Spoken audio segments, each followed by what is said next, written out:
ഇരുട്ടടിയുടെ വാർത്ത, അല്ല ഷോക്കടിപ്പിക്കലിൻ്റെ വാർത്ത. അതായത് വെള്ളക്കരം കൂടി, വീട്ടുകരം കൂടി, വൈദ്യുതി നിരക്ക് കൂടി, ബസ് ചാർജ്, എല്ലായ്പ്പോഴും സാധാരണക്കാരെ പിഴിയുന്ന സർക്കാരുകൾ കേരളത്തിൽ മാറി മാറി ഭരിക്കുകയാണ്. അപ്പോൾ അടുത്ത ഷോക്ക് വരുന്നത് വൈദ്യുതി നിരക്ക് വർധനവ് ഉത്തരവ് ഇന്നിറങ്ങും എന്നുള്ളതാണ്. അതായത് ഇനി മുതൽ അങ്ങോട്ട് യൂണിറ്റിന് 10 മുതൽ 20 പൈസ വരെ കൂടാൻ. നമ്മളിത് പറയുമ്പോൾ 10 പൈസ, 20 പൈസ, 30 പൈസ അങ്ങനെയല്ല. നമ്മൾക്കൊക്കെ അറിയാം ഈ വൈദ്യുതി ബില്ല് 2 മാസം കൂടുമ്പോഴാണ്. അത് തന്നെ ഒരു തരം പറ്റിക്കലാണ്. അതെ, ഈ 2 മാസത്തിലൊരിക്കൽ ബില്ല് വരുന്നത് തന്നെ ഇടയ്ക്ക് വലിയ ചർച്ചയായതാണ്. നിങ്ങൾക്ക് എന്താ മാസാമാസം വൈദ്യുതി ബില്ല് തന്നാൽ എന്നൊരു ചോദ്യം പൊതുസമൂഹം ഉയർത്തിയിരുന്നതാണ്. ഏതായാലും ഇന്ന് വൈദ്യുതി ചാർജ് വർദ്ധിപ്പിച്ചുകൊണ്ടുള്ള ഉത്തരവിറങ്ങും. കഴിഞ്ഞ ദിവസം റെഗുലേറ്ററി കമ്മീഷൻ അംഗങ്ങൾ മുഖ്യമന്ത്രിയുമായി നടത്തിയ ചർച്ചയിലാണ് തീരുമാനം. 10 പൈസ മുതൽ 20 പൈസ വരെ വർദ്ധിപ്പിക്കാൻ സാധ്യത. ഡിസംബർ ആദ്യവാരത്തിൽ മുന്നേ, അതായത് എത്രയും പെട്ടെന്ന് മനുഷ്യരെ പിഴിയണമെന്ന് തീരുമാനിക്കുകയാണ്. ഇപ്പോൾ KECBയുടെ നീക്കം അങ്ങനെയാണ്. വിവരങ്ങളുമായി ടിൻഡു ദാസ് ഒപ്പം ചേർന്ന്. ടിൻഡു, പറയൂ.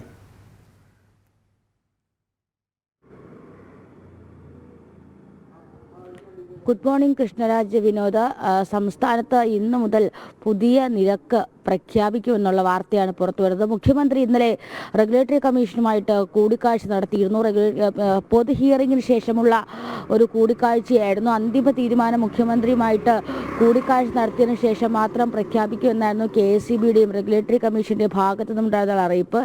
ഏതാണ്ട് 20 പൈസ മുതൽ 10 പൈസ മുതൽ 20 പൈസ വരെ നിലവിൽ കൊടുക്കുന്ന നിരക്കിനേക്കാൾ വർധന വരുമെന്നാണ് നമുക്ക് അറിയാൻ സാധിക്കുന്നത്.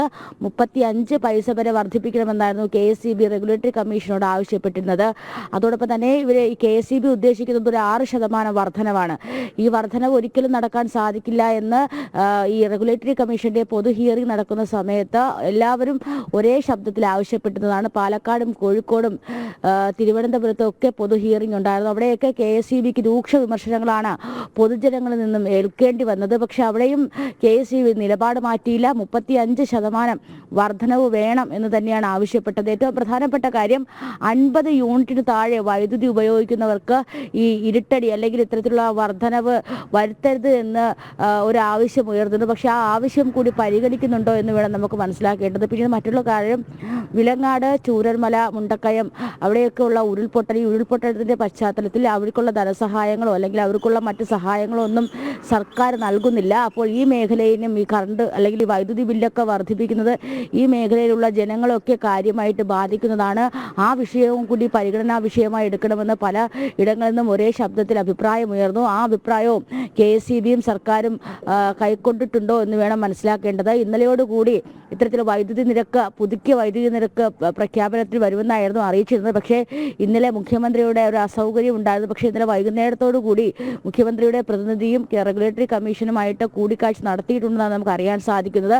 ഇതുമായി സംബന്ധിച്ച ഉത്തരവ് ഇന്ന് പുറത്തു വരും. ഏറ്റവും പ്രധാനപ്പെട്ട കാര്യം വേനൽക്കാല താരിഫാണ്.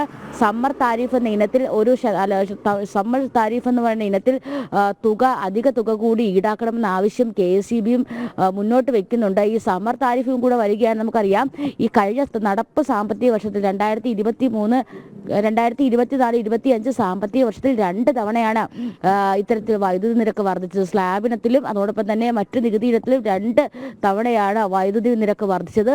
ഒരു തവണ 10 പൈസയും മറ്റൊരു തവണ 9 പൈസയും, അങ്ങനെ മുഴുവനായി 19 പൈസ അധികം അല്ലെങ്കിൽ ഉപഭോക്താക്കൾ നൽകേണ്ടി വന്നിരുന്നു.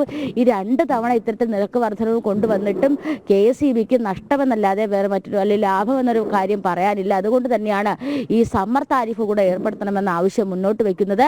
നമുക്കറിയാം വേനൽക്കാലത്ത് അധിക വൈദ്യുതി പുറത്തുനിന്ന് വാങ്ങേണ്ടി വരുന്നു എന്നാണ് KECBയുടെ വാദം.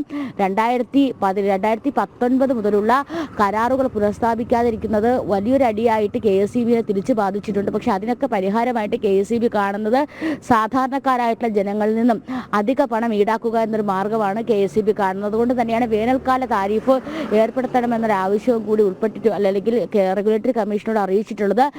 ഒരുപക്ഷെ വേനൽക്കാല താരിഫ് ഈ ഘട്ടത്തിൽ എടുത്തു മാറ്റിയേക്കാം. അങ്ങനെയാണെങ്കിൽ അടുത്ത സാമ്പത്തിക സാമ്പത്തിക വർഷവും വേനൽക്കാലമാകുമ്പോൾ പുറത്തു നിന്നും വാങ്ങുന്ന 500 വാൾട്ട് വൈദ്യുതി അല്ലെങ്കിൽ 500 മെഗാവാട്ട് വൈദ്യുതിക്ക് പണം നൽകേണ്ടതായിട്ട് വരും.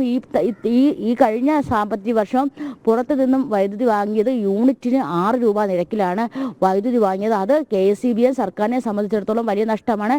അത് ഏറ്റവും പ്രധാനപ്പെട്ട കാര്യം KSEB സർക്കാരിൻ്റെ വീഴ്ച തന്നെയാണ് 6 രൂപയ്ക്ക് വൈദ്യുതി വാങ്ങേണ്ടി വന്നത്. കാരണം 2019 മുതലുള്ള കരാറുകൾ പുനഃസ്ഥാപിച്ചെങ്കിൽ പക്ഷേ 3 രൂപയ്ക്കൊക്കെ വൈദ്യുതി ലഭിക്കുമായിരുന്നു.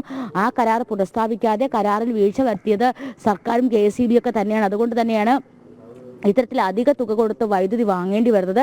അപ്പോൾ അടുത്ത സാമ്പത്തിക വർഷം ഈ അധിക തുക കൊടുത്ത് വൈദ്യുതി വാങ്ങുന്നതിന് വേണ്ടിയിട്ടാണ് ഇത്തരത്തിൽ ജനങ്ങളെ പിഴിയുന്ന ഒരു നിലപാടിലേക്ക് KSEB സർക്കാരും കടക്കുന്നതെന്ന് മനസ്സിലാക്കാൻ നമുക്കറിയാം. 10 പൈസ മുതൽ 20 പൈസ വരെ യൂണിറ്റിന് വർദ്ധിപ്പിക്കാനാണ് തീരുമാനം. ഇന്ന് ഉത്തരവിറങ്ങുകയാണ്. സംസ്ഥാനത്ത് വീണ്ടും വൈദ്യുതി നിരക്ക് വർദ്ധിപ്പിച്ചുകൊണ്ടുള്ള ഉത്തരവിറങ്ങുകയാണ്. പൊതുജനത്തിന് ഇരുട്ടടിയാണ് ഈ തീരുമാനമെന്ന കാര്യത്തിൽ സംശയമില്ല. ഈ പൊതുമേഖലാ സ്ഥാപനങ്ങൾ അല്ലെങ്കിൽ സർക്കാർ സ്ഥാപനങ്ങളിൽ നിന്നടക്കം കോടിക്കണക്കിന് രൂപ പിരിച്ചെടുക്കാനുണ്ട്. അതൊന്നും സർക്കാർ കൃത്യമായി പിരിച്ചെടുക്കുന്നില്ല.